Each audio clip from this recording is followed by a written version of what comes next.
ቻችን እንደምን ዋላችሁ እንደምን አመሻችሁ ከአንከር ሚዲያ ዝግጅት ክፍል ያክብሮት ሰላምታችን እናቀርባለን። በኦሮሚያ ክልል የአብይ አህመድን 8ኛ ዓመት በዓለ ሲመት አስመልክቶ የድጋፍ ሰልፍ ተካሂዷል። በአማራ ክልል ደግሞ የምርጫውን አጠቃላይ እንቅስቃሴና እንደዚሁም የአብይ አህመድ አገዛዝን በመቃወም በበርካታ የአማራ ክልል ከተሞች ሰልፍ መካሄዱ ነው ያገኘነው መረጃ የሚያመለክተው። በሌላ በኩል የአሜሪካ መንግስት በኢትዮጵያ የጉዞ ማስጠንቀቂያ ማውጣቱ ተገለጸ። አብዛኞቹ የኢትዮጵያ አካባቢዎች ዜጎች እንዳይንቀሳቀሱ ነው የአሜሪካ መንግስት ማስጠንቀቂያ የሰጠው። ከአዲስ አበባ በስተቀር አብዛኞቹ የኢትዮጵያ አካባቢዎች በሙሉና በከፊል የጸጥታ ችግር ስላለባቸው ዜጎች እንዳይንቀሳቀሱ የአሜሪካን መንግስት አስጠንቅቋል። የህዝብ ተወካዮች ምክር ቤት የኦሮሚያ ክልል መንግስት በአዲስ አበባ ስልጣን እንዲኖረው የሚያደርግ አዋጅ ማጽደቁ ተገለጸ። የኦሮሚያ ፍርድ ቤቶች በአዲስ አበባ በኦሮሚያ ተቋማት ላይ መብት እንዲኖራቸው የሚያደርግ ህግ እንደጸደቀ ነው የተመለከተው። መሰረት ሚዲያ ያገኘው መረጃ በአዲስ አበባ ከተማ አስተዳደር ጉዳዮች ጭምር የኦሮሚያ ፍርድ ቤቶች የሚመለከቱበት ሁኔታ በህግ የጸደቀ እንደሆነ ተመልክቷል። የኦሮሚያ የጸጥታ መዋቅር ኃይሎችም በአዲስ አበባ ስልጣን እንዲኖራቸው የሚያደርግ እንደሆነም ነው የተገለጸው። እነዚህንና ሌሎች ጉዳዮችን እንመለከታለን። የዛሬውን የአንከር የውይይት ፕሮግራም እንድትከታተሉ እንጋብዛለን። ኢንጂነር ይልቃል ጌትነት ከእኛ ጋር አብሮ ይቆያል። ዝግጅታችንን በመከታተል አብራችሁን እንድትቆዩ በድጋሚ ግብዣችን ነው። መልካም ጊዜ።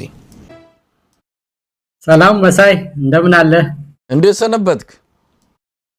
ደህና ነኝ እግዚአብሔር ይመስገን። አንተ እንዴት አለ? አለሁ ደህና ነኝ።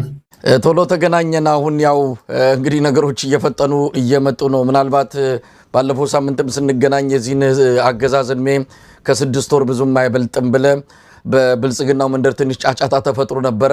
በየጊዜው እንደዚህ ቀነ ገደብ ታስቀምጣላችሁ፣ ግን አብይ አህመድ ይኸው ዕድሜ ቀጥሎለት እስካሁን አለ ብለው ሲገልጹ የሰማውበት አንድም የብልጽግናው መንደር አንድ ውይይትን እንደዚህ ተከታትያለሁ። ለማንኛውም ነገሮች እየፈጠኑ ነው። ኢንጂነር ይልቃል፣ ቀደም ሲል በመግቢያ የገለጽኳቸው የተለያዩ ርዕሰ ጉዳዮች አሉ። እንደው ያልከው 6 ወርም ከዛ በፈጠነ በ3 ወር ሊሆን ይችል ይሆን? ነገሮች እየፈጠኑ ናቸው። አዎ መሳይ፣ እንግዲህ አንድ ነገር ሲመጣ የራሱን ሞመንተም ይዞ ይመጣል። ሁለተኛ ነገር ደግሞ እንደተባለው አንድ ስርዓት በትክክል በዚህ ቀን ያልቃል ብሎ ለመናገር አንዳንድ የማህበራዊ ሳይንስ ነገር ሆኖ 2 እና 2 4 ባይባልም በብዙ መመዘኛዎች አንድ ስርዓት ጥንካሬ ያለው ወይም ደግሞ ጥንካሬ የለውም ተብሎ የሚለካባቸው ምክንያቶች ምንድናቸው ተብሎ ሲል ነው እኛ ስርዓቱ ወድቋል አልወደቀም ብለን ምንናገረውና አብዛኞቹ አሁን አንተ ያልከውም አብይ እስካሁን አለ ብለው የሚሉት ለአንድ ስርዓት መኖርና የስርዓት መርጋት መመዘኛዎች ምንድናቸው፣ የስርዓት መላላትና መውደቅ ደግሞ መለኪያዎች ምንድናቸው ብለው ቢያስቡ ዝም ብሎ ስልጣን ላይ መቀመጥንና ማምሻም እድሜ ነው ብለው ዝም ብሎ ከፖለቲካ ሳይንስ ውጭ በሆነ ሁኔታ አብዮቱ መግባቱን አውሮፕላን ተሳፍሮ አንድ ሀገር መሄዱን አንድ ቦታ ላይ ስብሰባ ማድረጉን እንደመኖር ከቆጠሩት ልንግባባ አንችልም። እና አንድ ስርዓት የማስፈጸም አቅሙ ምን ያህል ነው? በአገሪቷ ላይ ሙሉ ቁጥጥር አለው ወይ?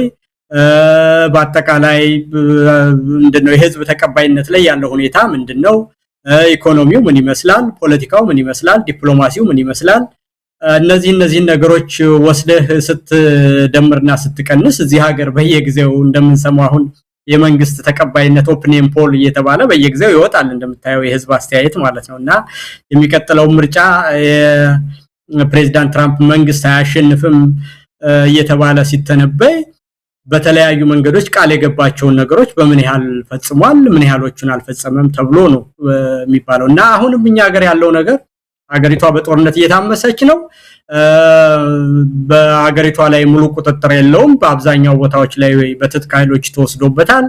የዛሬውን ባለ ሹመቱን በተመለከተ በአማራ ክልል የሚደረጉ የህዝብ እንቢተኝነት ሰልፎችን ባየ ጊዜ ከዛ ደግሞ በተጨማሪ በእንቅርት ላይ ጆሮ ደግፍ እንደሚባለው ሆኖ አሁን ሰሞኑን በሚድል ኢስት ገልፍ ላይ ያለው ጦርነት የፈጠረው ነገር በማዳበሪያና በነዳጅ ምክንያቶች ያለው እና ከነዛ ጋር ተያይዞ በሚመጣው የትራንስፖርት እና አጠቃላይ የምግብ እህልንና የኑሮ ውድነትን በተመለከተ የተፈጠረው ችግር እንዳልከው እነዚህ ነገሮች ተደምረው የአብይን ግብዓተ መሬት የሚያፋጥኑ ሆነው ነው ማያቸውና እንዳልኩ እንግዲህ 3 ወር ይፈጃል 2 ወር ይፈጃል 1 ሳምንት ይሆናል የሚለው በሂደት የሚታይ ሆኖ ግን የአብይ ቀናት ግን እየተቆጠሩ ነው የሚለውን በግልጽኝነትና በትክክለኛው መናገር ይቻላል መሳይ እንግዲህ ኢንጂነር ይልቃል ዛሬ ማነሳቸው ርዕሰ ጉዳዮች በመግቢያ ላይ እንዳነሷቸው ሁሉም በራሳቸው ትልቅ ክብደት ያላቸው ነው የትኛው ቀድሞ የትኛው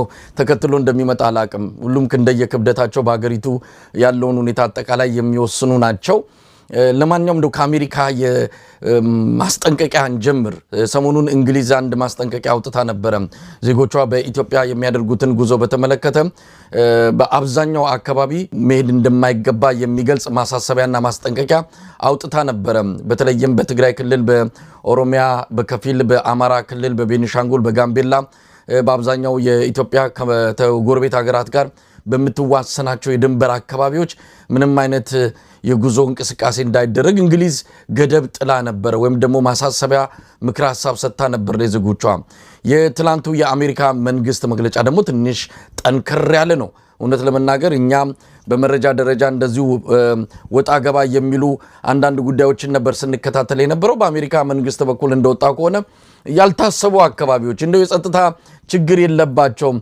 በአንጻራዊ መለኪያ የተረጋጉ ናቸው ምንላቸው አካባቢዎች ሳይቀር የጉዞ ክልከላ ነው አሜሪካ ያደረገችው እንደው ያለ መረጃ ተንቀሳቀሳለች ማለት አንችልም ከማንንም በላይ ከአገዛዙ መሬት ላይ ካለው ባልተናነሰ መልኩ መሬት ላይ ያሉትን መረጃዎች ሰብስባ ለደህንነትም ለስለላም የምትጠቀም እንደሆነ የታወቀ ነገር ነው የአሜሪካው የጉዞ ማስጠንቀቂያ ግን ለየት ይላል ብዙ ነገር ይነግረናል ከአዲስ አበባ በስተቀር አዲስ አበባም ነገ ከነጎዲያ ሊፈነዳ የሚችል የህዝብ ተቃውሞ እንዳለ ጠቆም አድርጓል ግን ከአዲስ አበባ በስተቀር አብዛኛው የሀገሪቱ ክፍል በከፊልና ሙሉ በሙሉ የጸጥታ ችግር ስላለ ዜጎች በተቻለ አቅም እንዳይጓዙ ምክር ሐሳብ የሚሰጥ ነው ሶስተኛ ደረጃ ነው ከመጨረሻው አንድ ሲቀር ማለት ነው የመጨረሻው ፈጽሞ ክልከላ ነው የሚሆነው ይሄኛው ግን አይመከርም ከተቻለ ወደዛ ጉዞ አታድርጉ የሚል ማሳሰቢያ ነው የተሰጠው ኦሮሚያ ክልል በከፊል ብዙ ቦታዎች ተጠቅሷል አማራ ሙሉ በሙሉ ትግራይ ሙሉ በሙሉ ቤኒሻንጉል ሙሉ በሙሉ ጋምቤላም እንደዚሁ በተመሳሳይ በሲዳማ ክልል በማዕከላዊ የኢትዮጵያ ክልል በደቡብ ምዕራብ የኢትዮጵያ ክልል በአራቱም የኢትዮጵያ የድንበር መውጫዎች የዜጎች ጉዞ የሚመከር አይደለም የሚል ነው እንግዲህ በአሜሪካ መንግስት በኩል የወጣው ማሳሰቢያ ማስጠንቀቂያ ኢንጂነር ይልቃል ይሄ ብዙ ነገር ይነግረናል እንዲህ ያለች ሀገር ውስጥ ነው እንግዲህ አብይ አህመድ ምርጫ አደርጋለሁ እያለ ያለው እንዴት አየው የአሜሪካንን ማስጠንቀቂያ የአሜሪካን ማስጠንቀቂያ አንድ በጣም በጥሩ ሁኔታ እንደ መልካም ትምህርት የወሰድኩት በአብዛኛው የመንግስት አሰራር በተለይም የውጭ ጉዳይ ግንኙነት በአደባባይ የሚነገርና የማይነገር አለ መንግስት እስካለ ድረስ እነዛ ነገሮች የሚሰራባቸው ፕሮቶኮሎችና በሁለት ሀገሮች ግንኙነት ዘንድ የውስጥ ጉዳይ ላይ ጣልቃ ያለ መግባት ጉዳይ ስላለ ብዙ ነገሮች በአደባባይ አይነገሩም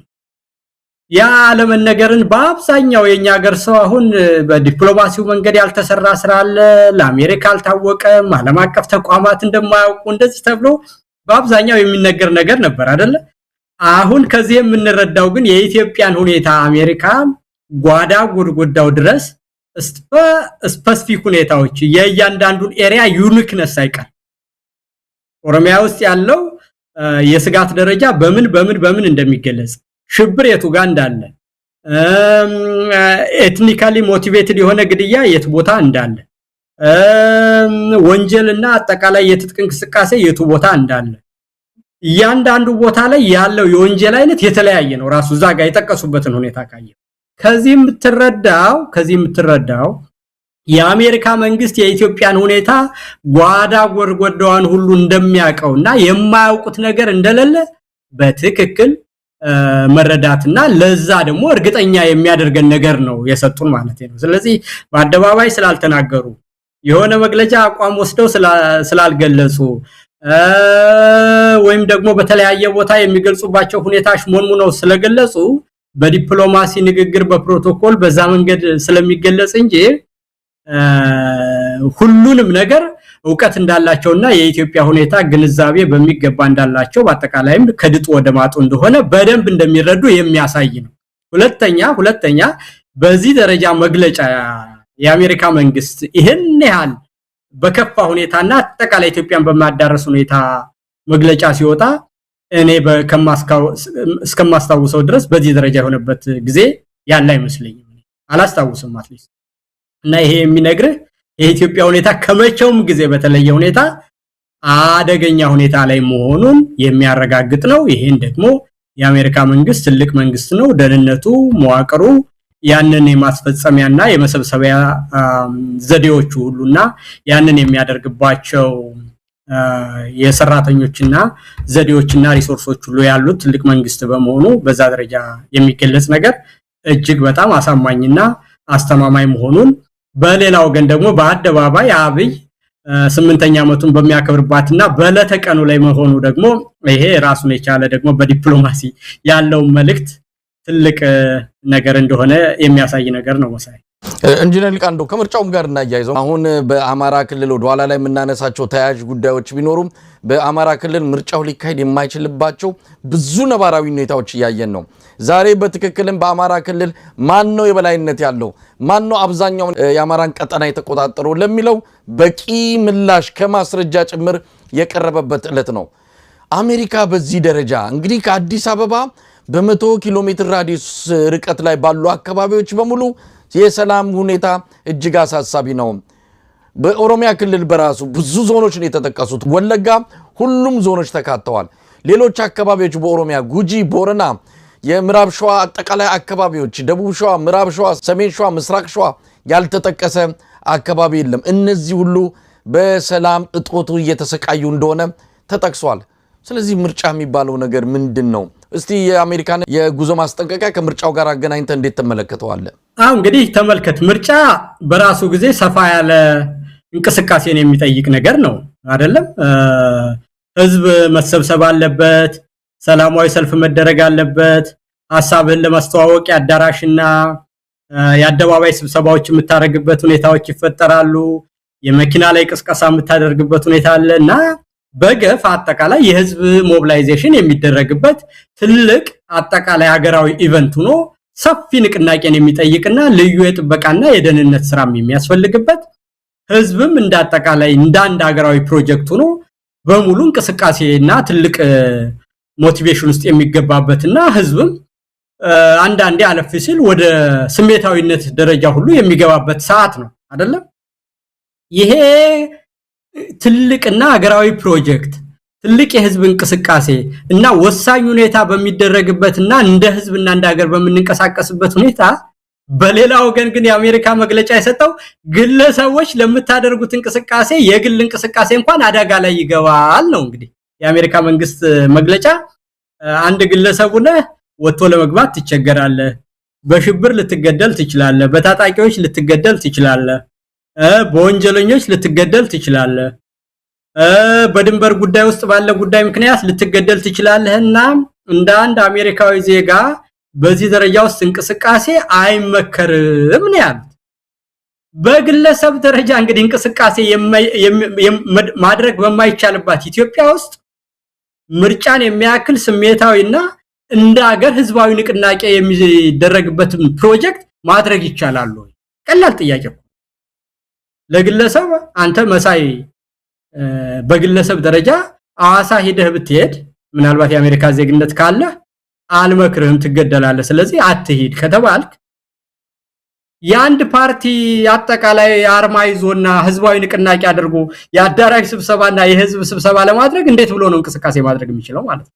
ግለሰብ ተሽሎክልኮ አንድ ጉዳይ ለመፈጸም ለመሄድ አደገኛ ነው በተባለ ሁኔታ ላይ የመንግስትንና ሀገራዊ ፕሮጀክትን ማስፈጸም በፍጹም የሚታሰብ አይደለም ማለት ነው። ስለዚህ ይሄ የሚነግርህ ነገር በአጠቃላይ ምርጫ የሚባለው ነገር አሁኑ ላይ ከክርክርም ባለፈ ነባራዊ ሁኔታዎች በራሳቸው የማይቻል እንዳደረጉትና አንድ ራሽናሊ የሚያስብና ምክንያታዊ የሆነ ሰው ሁሉ ምርጫ ብሎ ካሰበ የጤና መጓደል እንዳለበትና ከነባራዊ ሁኔታ የተፋታ መሆኑን የሚያሳይ ነው። ፖለቲከኛ መሆን፣ ተንታኝ መሆን፣ አዋቂ መሆን አያስፈልግምና ግለሰብ ተንቀሳቅሶ ለመስራት አይቻልም አንድ ቦታ እንዳትሄዱ ብሎ የአሜሪካ መንግስትን ያህል ነገር ማስጠንቀቂያ ከሰጠ አገራዊና ስሜትን የሚቀሰቀስ ምርጫን የሚያህል ነገር ውድድር ያለበት ማነሳሳትን ያለበትን ነገር ለማድረግ የሚያስችል ጸጥታ አለ ብሎ እዚህ ውስጥ የሚገባ ሰው ካለ እኔ የጤና መጓደል ችግር ያለበት መሆን ብቻ ነው ያለበት መሳይ።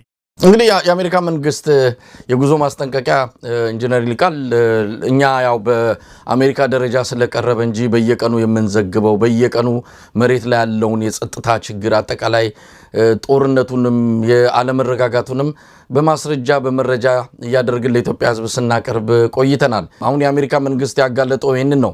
ለምሳሌ በደቡብ ኢትዮጵያ በብዙ ቦታዎች ላይ የሰላም ችግር እንዳለ በዚህ በአሜሪካ ማስጠንቀቂያ ላይ ተካቷል። በኮንሶ ዞን፣ በጌዲዮ ዞን፣ በደራሼ ዞን፣ በአማሮ ልዩ ወረዳ በእነዚህ አካባቢዎች በትጥቅ ትግል በመሳሪያ የተደገፈ ግጭት እንዳለ አመልክቷል። በቅርቡ አንዲት የብልጽግና ከፍተኛ አመራር ከኮንሶ ወደ አርባ ምንጭ ሲመጡ መንገድ ላይ የተገደሉት ዝም ብሎ አይደለም። እዛ አካባቢ ግጭትና የጦርነት ወይም ደግሞ የውጊያ አዝማሚያ መኖሩን የሚያመለክት ነው። ስለዚህ ተደብቀው ሸሽተው የሚችሉት አይደለም። ለማንኛውም ምርጫ ለማካሄድ የሚያስችል ምንም አይነት ሁኔታ እንደሌለም በብዙ መልኩ እየተገለጸ ይገኛል። እስቲ ዛሬ መጋቢት 24 ነው ኢንጂነር ይልቃል። ዛሬ በኢትዮጵያ ታሪክ አብይ አህመድ ወደ ስልጣን የመጣበት ዕለት ነው። በተለየ ሁኔታ በኦሮሚያ ክልል ነው የድጋፍ ሰልፍ ተደርጎ ባለ ሲመቱ የተከበረው። ለምን በኦሮሚያ ክልል ብቻ የሚለውን እናነሳለን። ግን ላንተ እነዚህ 8 ዓመታት ምንድናቸው? አብይ አህመድና የኢትዮጵያን የ8 ዓመት ጉዞ እንዴት ትቃኘዋለህ?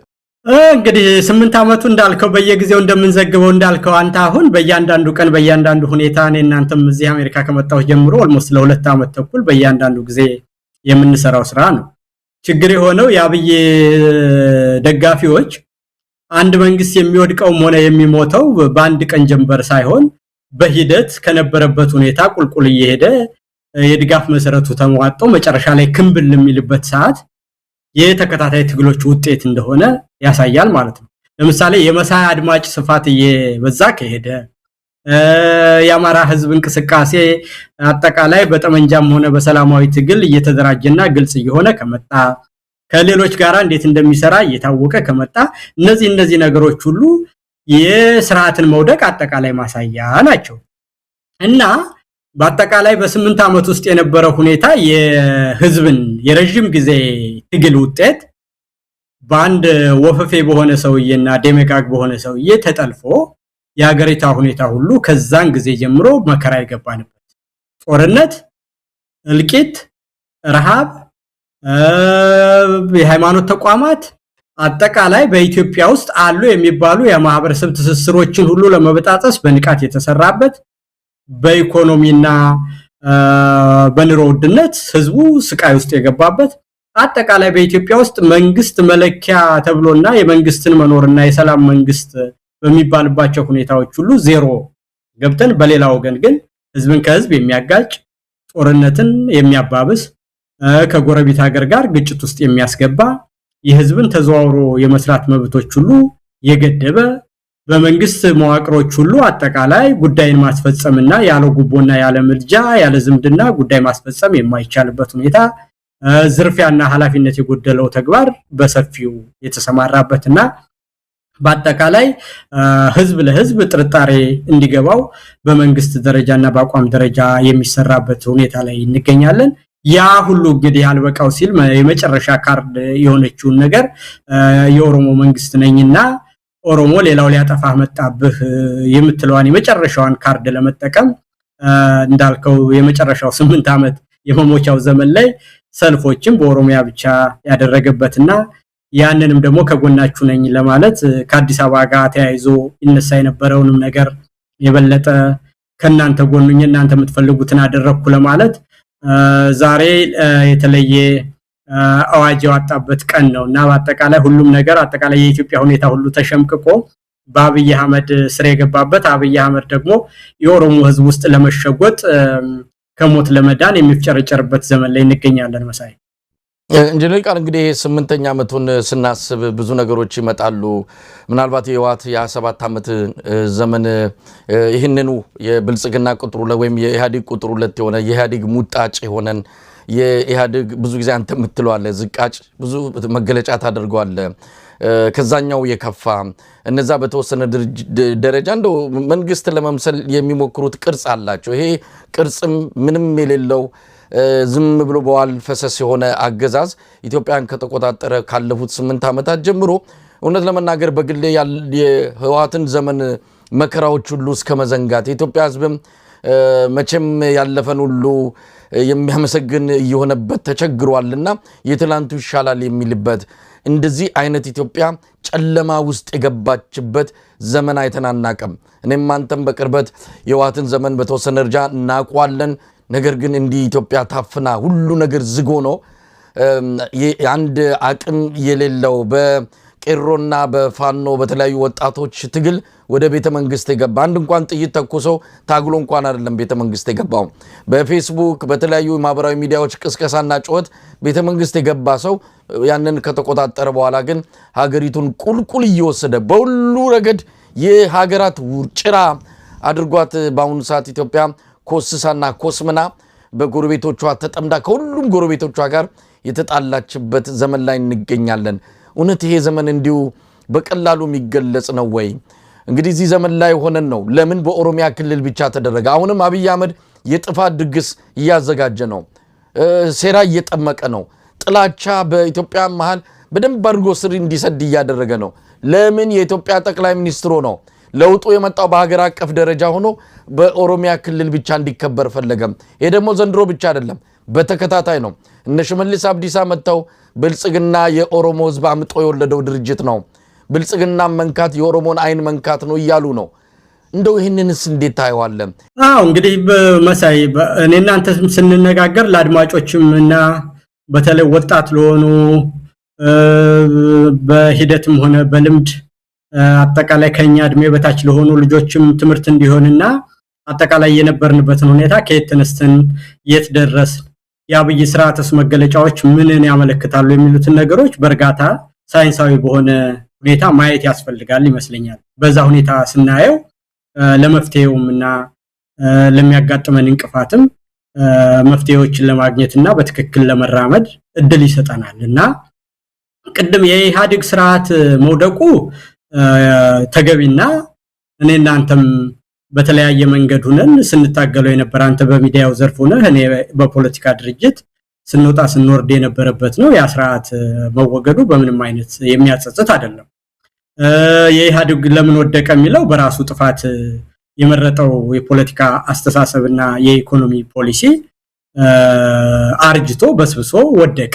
የያዘው ፖለቲካል ሲስተም እና ፖለቲካል ኦርደር አዳዲስ ኃይሎችና የፖለቲካ ፎርሶች በተፈጠሩ ጊዜ የማህበራዊ ሚዲያና የቴክኖሎጂ መስፋፋት፣ አዳዲስ ትውልድ መምጣት፣ ከገጠር ወደ ከተማ የሚደረገው ስደት መብዛት፣ የዩኒቨርሲቲዎችም መከፈትና በብሔረሰብ ደረጃ አደራጅቶ በማዕከላዊነት የሚመራ ፓርቲ አድርጎ በህግ ግን ደግሞ የተከፋፈለና ብሔረሰቦች ራስን የማስተዳደር መብት አላቸው የሚል ነገር በመፍጠሩ ያ አጠቃላይ ተቃርኖ የበዛበት የፖለቲካ አስተሳሰቡ አዲስ የተፈጠረውን የፖለቲካ ሲስተም ለማደስና ለመዋጥ የሚያስችል ድርጅታዊ አቅም ስለነበረውና ያንን ለውጥ ባለማድረጉ በስብሶ ተገንድሶ ወደቀ ማለት ነው። ያ ሲበሰብስ እንግዲህ በሂደት ተደራጅተው የነበሩና በውስጥ የነበሩ አንድ የተደራጀ የፖለቲካ አመለካከት ባለመኖሩ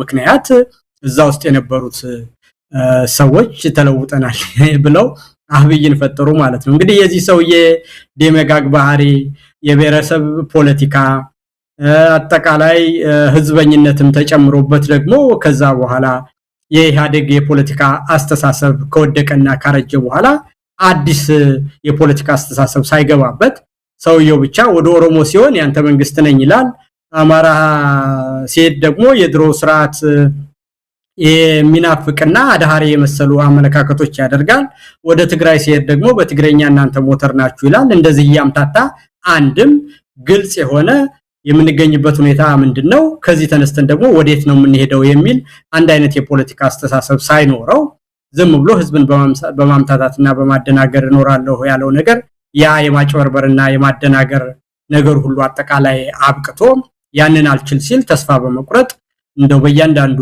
የህብረተሰብ ክፍል ውስጥ ሽብልቅ ለመፍጠር ኦሮሞንና አማራንና ትግራይንና ኤርትራን ሶማሌና አፋርን ሶማሌና ኦሮሞና ሲዳማና ወላይታን አገውንና አገውና ትግሬን በአጠቃላይ በህብረተሰብ ውስጥ ከዛም ያለፈ እንደው ደግሞ በየአካባቢው ሁሉ ስንጥቅ እየፈጠረና የህብረተሰብን እርስ በራሱ ያጋጨ ብቻ በዚህ ውስጥ ኖራለሁ ብሎ ያንንም በአብዛኛው በህዝቡና በሚዲያው ስለታወቀበት ጉልበትና ስርዓቱ በአንድ ጊዜ መፍረስ ስለማይችል ጠመንጃና ደህንነት እሱ ስለያዘ በዛ ውስጥ ግን በየጊዜው የምታየው እንግዲህ የሾፌሮች ሞት አለ፣ የቤተክርስቲያን መቃጠል አለ፣ የአባቶች መገደል አለ፣ ህዝብ ተንቀሳቅሶ መስራት አይችልም። እነዚህ ሁሉ ነገሮች ግን እያሉ መጨረሻ ላይ ግን የቀረችው አንድ ካርድ ብትኖር የኦሮሞን ህዝብ በሌላው ላይ ያነሳስቶ ስርዓቱ ያንተ ነው ብሎ በዛ ውስጥ ለመደበቅ ብቻ ያለችውን የመጨረሻዋን ካርድ ብቻ እንደሳበ ነው የሚታየኝ መሳይ። ኢንጂነር ሊቃል ባለን መረጃ መሰረት ከኦሮሚያ ክልል ውጪ በተወሰኑ ምናልባት አሶሳና አንዳንድ ቦታዎች ነው በአብዛኛው 98%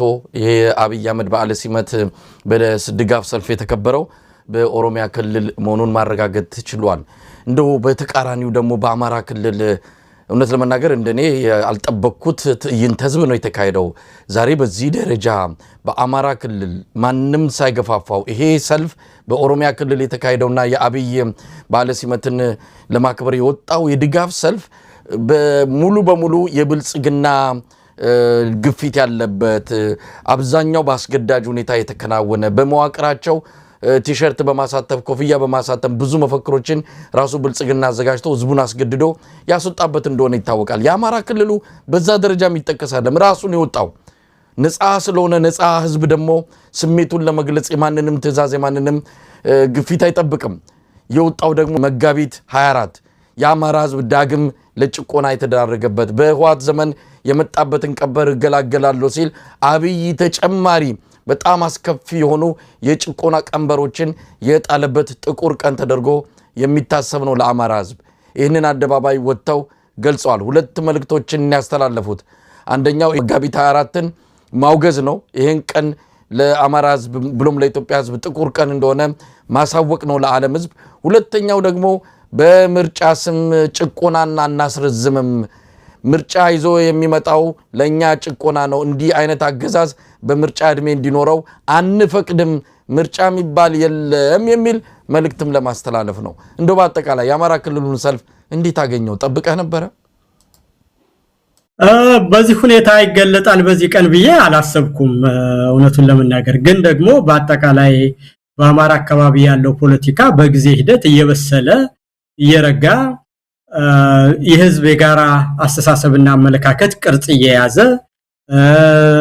እንዲሁም ለህልውና የሚታገሉትም የጥያቄዎቻቸውን አርቲኩሌት እያደረጉ ለማንም ስጋት እንደማይሆን የመዳረሻቸው ምን እንደሆነ ከሌሎች አካላት እንዴት እንደሚያዩ የአማራ ህዝብ መሰረታዊ ጥያቄዎች ምን እንደሆኑ በሂደት በረጅም ጊዜ በ8 ዓመት ውስጥ በመስዋዕትነትና በመከራ ያ ሐሳቡን እያደረጀና እየበሰለ ከጊዜ ወደ ጊዜ ኢቮልቭ እያደረገ የመጣ አስተሳሰብ ስለሆነ ያ ደግሞ ህዝባዊ ቅርጽ እንደያዘና አጠቃላይ የህዝብ አመለካከት መሆኑን አሳይቶኛልና የወጡት የህዝብ ብዛት ስታየው በሰልፉ ውስጥ የታዩት መፈክሮች ስታየው ይሄንን ነገር የፋኖ አመራሮች ኮሙኒኬት ያደረጉበትን መንገድ ስታይ የአማራ ትግል በእጅጉ እየበሰለ መምጣቱን ሲያሳይ፣ በሌላ ወገን ደግሞ በአብይ በኩል የመጨረሻውን አንድ ስርዓት ሲወድቅ ሊያሳይ የሚችለው ወገንተኝነትና ዘረኝነት መንደርተኝነት የአንድ ስርዓት መውደቂያዎች ናቸው። በመጨረሻው ሰዓት እነ ጀነራል ሳሞራ ሁሉኮ መሳይ ታስታውስ እንደሆነ የትግራይ ህዝብና ህወሓት አንድ ነው እያሉ መናገር ጀምረው ነበር ታስታውስ እንደሆነ እና የትግራይንም ህዝብና ህወሓትን አንድ አርጎ ቀላቅሎ መናገር መጨረሻ ላይ ያመጣውን ጣጣና የደረሰውን ነገር ሁሉ እናስታውሳለን። እና አሁንም እና በይ የሚያደርጉት ነገር በአጠቃላይ ቀደምም እንደጠየቀኝ የኦሮሞ ህዝብ ይሄን አውቆ በአብዛኛው ምሁራንም በዚህ ደረጃ ተነስተዋል። ይሄንን የሚያደርገውን ነገር ማድረግ ለኦሮሞ ህዝብ የማይጠቅም እንደሆነና የአብይ ስርዓትም የኦሮሞን አጠቃላይ ህዝብ ጥያቄዎችንም ሆነ አመለካከት እንደማይወክል አውቆ እዛው በጠበል ማለት እንደሚያስፈልግ ኦሮሞን ብልጽግና እየነቁበት ያለና ብዙ ምሁራንም በአደባባይ እየተናገሩ ያሉበት ነው። ነገር ግን ወደ ዘር ለመደበቅ የሚደረግ ነገር እና ይሄ ኪንሺፕ እና ምንድነው ፓትሮኒዝም እና ፓትሮኔጅ ፖለቲካ በስርዓት ውስጥ የአንድ ስርዓት መበስበስና ከፖለቲካ ምንድነው ከዝምድና ከዘመድ አዝማድ ካምቻ ጋብቻ የራቀ ስርዓትና በሐሳብ ላይ የተመሰረተ መንግስት ሲያረጅ መጨረሻ ላይ በዝምድና በወንዝ ልጅ በአካባቢ በዘር የሚሰራ ፖለቲካ ሲሆን የአንድ ስርዓት ማርጀትና መውደቂያ የመጨረሻ መገለጫዎቹ ናቸውና አብይ አልገባውም እንጂ አሁን እያደረገ ያለው ሁሉ አንድ ስርዓት ሲያረጅ ሲወድቅ ሚይዘው የሚጨብጠው ሲያጣ በፖለቲካ አመለካከትና በፖለቲካ አስተሳሰብ የድጋፍ መሰረትን ሲያጣ የመጨረሻዋ ግን በዝምድና በቅርርብ በአካባቢያዊነት እና በብሔረሰብ ላይ ብቻ ሲንጠለጠል ስርዓቱ የመጨረሻው ግባተ መሬት መቃረቡን የሚያሳይ ሳይንሳዊ መንገድ ነው። ከአንድ ፖለቲካል ኦርደር ወደ አንድ ፖለቲካል ዲኬ አንድ ስርዓት ሲሄድ የመጨረሻዎቹ ኪንሺፕ እና ፓትሮኒዝም የመጨረሻው የስርዓት መውደቂያ መሆኑን በሳይንስ እና በፖለቲካ ሳይንስ ተመራማሪዎች ውስጥ የተጻፈ ነገር ነው መሳይና እነሱ የሚነግሩን ነገር ሁሉ አጠቃላይ መሞቻቸው ግባተ መሬታቸው የመሞቻ ቀናቸው እየተቆጠረ መሆኑን ከራሳቸው ከተግባራቸው እና ከፖለቲካ ሳይንስ መርህ የሚያሳይ መሆኑን በግልጽ ያሳያል መሳይ። የአማራ ህዝቡ ተጠናክሮ መውጣትና በግልጽ አቋሙን መለየት በሌላ አነጋገር ደግሞ የኢትዮጵያ መንግስት የሚባለው መንግስት አንድ ኦሮሞ ላይ ብቻና በመንደር ሸጎጣለው ብሎ መግቢያ ሲያጣ ፖለቲካል ዲኬይ እንዴት እየመጣ እንደሆነ አንድ ደግሞ ሌላ የፖለቲካ አስተሳሰብ ኢቮልቭ እያደረገ መሆኑንና ወራጁ አመለካከት በምን ያህል ቁልቁል እየወረደ እንደሆነ እየተሸመቀቀ መሄዱን አዳዲሱ አመለካከት ደግሞ ኢቮልቭ እያደረገና እየረጋ መልክ ይዞ በጠራ አስተሳሰብ እየወጣ መሄዱን የሚያሳዩ ናቸው። የኦሮሚያው ሰልፍና የአማራው ሰልፍ የሚያሳየን እነዚህን የተለያዩ አመለካከቶች በውድቀትና በመወረድ ላይ ያለ አመለካከት ኢቮልቭ በማድረግ ላይ ያለ አመለካከት ሁለቱም እየመጡ ያሉበት ሁኔታ ነው የሚያሳየው መሰለኝ። እነዚህን የሁለቱ ሰልፎች ወግን በልና በአንድ ሀገር ውስጥ ነው ፍጹም ተቃራኒ ናቸው። የአንድ ስርዓት በዓለ ሲመት በሚከበርለት ላይ አንደኛው ማህበረሰብ አመስግኖ አንደኛው ደግሞ አውግዞ ሰልፍ አደባባይ ወጡ። ይሄ የሚነግረን ነገር አለው። እንግዲህ ሁለቱ በድምር የሀገሪቱ 70% ከዛም በላይ የቆዳ ሽፋንና የህዝብ ብዛት ያዘው ክልሎች ናቸው። እነዚህ ሁለቱ ናቸው ትልልቅ ኢትዮጵያን የገነቡ ማህበረሰብ ተብለው ሊወሰዱ የሚችሉት። እንደው ምን ያሳየናል? አብይ አህመድ እንደው ቆም ብሎ ይህንን ነገር ሲመለከት አሁን እኔ መንግስት ነኝ ወይ? ሁለት የተለያዩ ተቃራኒዎች ሐሳቦች በአንድ ሀገር ውስጥ ማየት በጣም ከባድ ነገር